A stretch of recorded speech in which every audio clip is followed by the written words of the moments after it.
Donc, Chris Kobach, qui est le procureur général de l'État du Kansas, lui et son équipe ont exprimé des sérieuses préoccupations concernant la sécurité et l'efficacité de ces injections COVID-19. Tant par Pfizer, Moderna, surtout AstraZeneca, on le sait ici au Québec, plusieurs des victimes sont de cette injection d'un médicament qu'on savait très dangereux. Donc, il dit qu'il y a eu des déclarations trompeuses, des effets secondaires sur les femmes enceintes qui n'ont pas été dévoilés.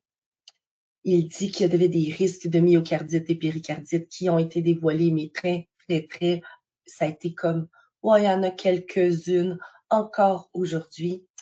La violation sur les lois sur la protection du consommateur, bien sûr que ça viole énormément de lois. La base des données des effets indésirables, c'est le procureur du Kansas. Mais je vous le dis, ici, au Canada, ces accusations ne sauraient tarder puisqu'il s'est passé exactement la même chose concernant les informations. Donc, Chris Kobach et 5 autres États américains poursuivent ces compagnies pharmaceutiques pour ces raisons, sachant obtenir des compensations pour les dommages causés et tenir les compagnies responsables. Si vous allez fouiller dans les 2 différents dossiers que j'ai laissés tout au long de cette crise pour aviser la population qu'on leur faisait prendre une nouvelle technologie qu'ils n'en savaient rien. Je n'ai pas entendu de spécialistes annoncer à la population, entre autres les propos prononcés par Jean-Marc,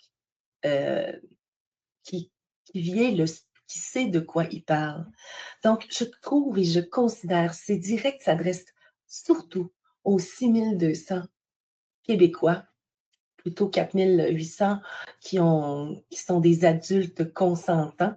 Les autres, ce sont des enfants que ces adultes consentants-là ont décidé d'injecter une thérapie génique dans le corps de leur enfant. On va aller tout de suite en début d'introduction. Écoutez et je vous en ferai la traduction parce que c'est en anglais. Claims on the COVID vaccine, sir. Round of applause for you on this. What's this about and what's your case? Well, the case is that Pfizer violated the Kansas Consumer Protection Act. And by the way, all 50 states have some version of a Consumer Protection Act.